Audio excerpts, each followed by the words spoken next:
Hi guys! For today's video ay magluluto tayo ng Korean cream cheese garlic bun. O, di ba ang haba ng title? So guys, nakagawa na ako nito last time. Kaya lang hindi kumpleto yung ingredients ko kasi wala akong parsley, wala ako neto at wala ako netong egg. So ngayon kinumpleto ko na. Yun nga lang, wala ring parsley. Ang nabili ko lang itong basil leaves, tsaka ayun, babad nga ako oregano anak. Tsaka itong oregano. So, nagtanong ako kay ChatGPT. Ang sabi niya, pwede naman daw akong gumamit ng basil or ng oregano. So, pumunta pa ako ng palengke kanina para bumili nito. Pwede naman pala yung basil. So, guys, ito na lang ang gagamitin natin. Sabi ni ChatGPT, small amount lang daw ang ilagay natin para hindi niya ma-overpower yung cream cheese. O, di ba?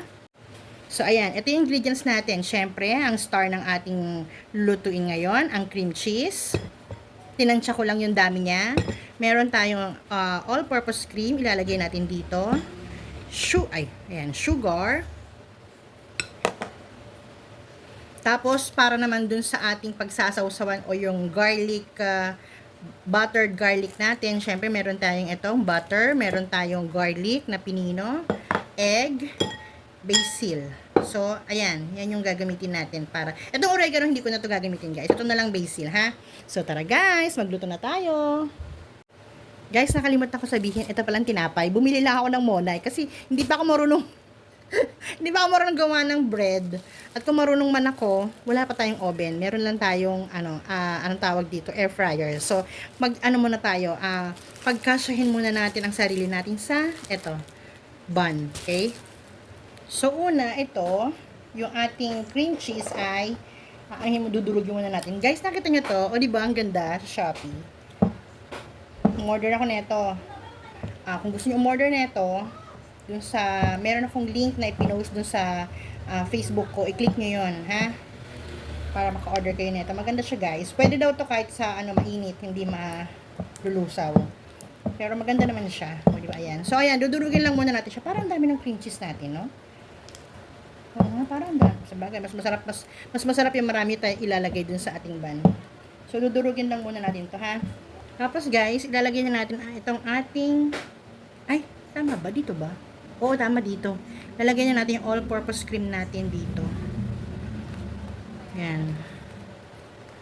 Kahit anong brand, pwede. So, ito lang yung nabili ko kanina. Yan. Pigain natin mabuti kasi sayang mahal siya diba? Tapos, ayan. Alam nyo guys, ito pala, ang bango na, ang sarap na. Parang ang sarap na niya, di ba? Tapos, lagyan na natin yung sugar. Siguro mga isang kutsara lang yun. Wala pang isang kutsara yun guys Hindi ko nilagay lahat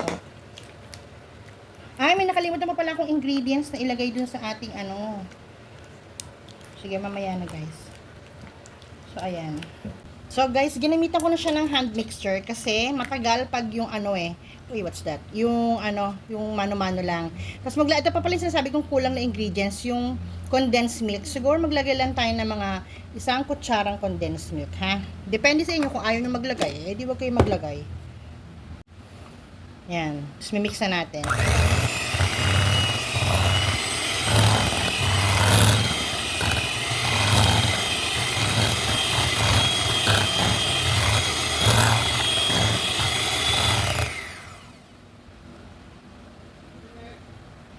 So, ito na guys. Okay na siya.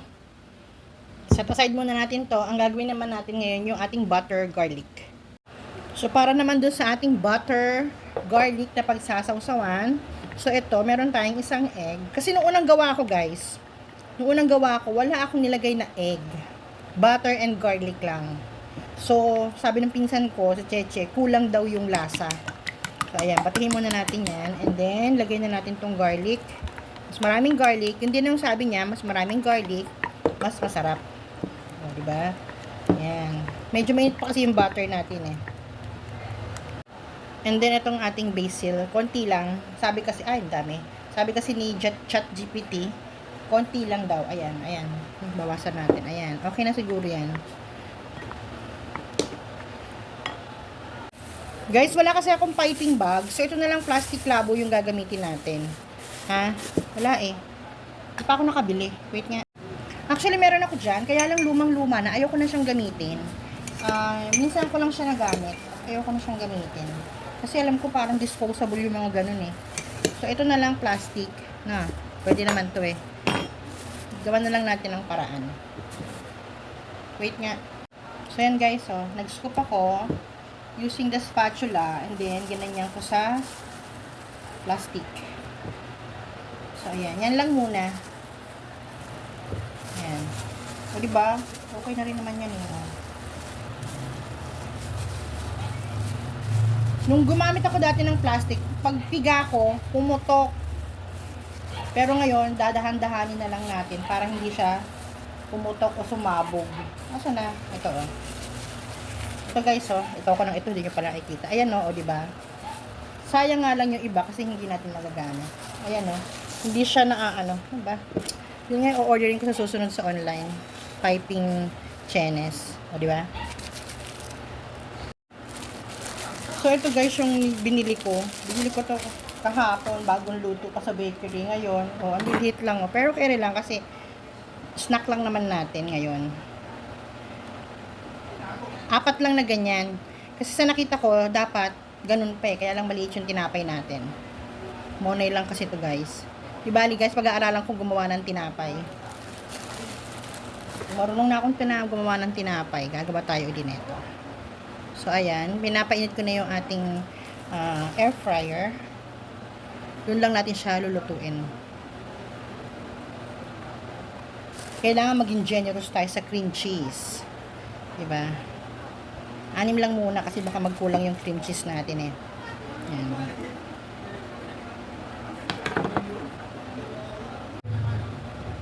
So, ito guys. Medyo malambot kasi itong plastic eh. Kaya medyo ano. Ayan. Kita nyo? Ayan. Tapos, dito. O, diba? Dami. And then, the next. Hindi na ako nag-plastic gloves, guys. Kaya may man ang kakain nito eh. Pero, syempre, paggagawa tayo para dun sa ating, anong tawag dun? Plastic gloves tayo. Teka nga. Tara! O, diba? Tapos na. Ngayon, isasawsaw natin siya sa ating garlic butter. So, ito na siya, guys. Sasawsaw natin siya dito. Pero, yan. Teka nga. Nakakatakot. So, ganyan. Wow! Kita niyo yan? O, diba?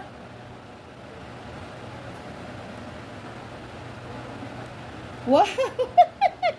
Ang sarap niya, guys. Hindi pa siya nabibake pero ay nalalagay sa ano pero ay parang mas masarap talaga itong ginawa ko ngayon kasi kumpleto siya sa ingredients. Kahit wala tayong parsley, at least meron siyang ano, ayan, green, dried nga lang. Pero sabi kasi ni ChatGPT, okay lang daw kahit gumamit tayo ng dried parsley, basil. Lublog natin mabuti. Siyempre kailangan maging generous tayo eh. Kami naman ang kakain yan. Pero syempre, pag sa, generous pa rin tayo para babalik-balikan nila yung ginagawa natin, di ba? Wala silang masasabi. Yan. Wait. So, yan na siya, guys. Pinagkasya ko yung 6. So, ilalagay natin siya doon sa ating air fryer. So, ayan, guys. So, ayan siya, guys. Start na natin ulit. So, 15 minutes lang yan. Carry na yan, guys. Pagka hindi pa edi dagdagan natin. Wala namang problema dun, di ba? Tada! O, di ba, guys? 4 na lang. So, tinitikman na kasi ngayon ni Daddy yung ginawa natin. So, magkasalang pa tayo ng second batch. Ito yun, o. Yan, guys. Sasalang pa natin yan. So, yan, guys. Isasalang natin yung last 5. Madilim. Madilim, eh. Salang na natin.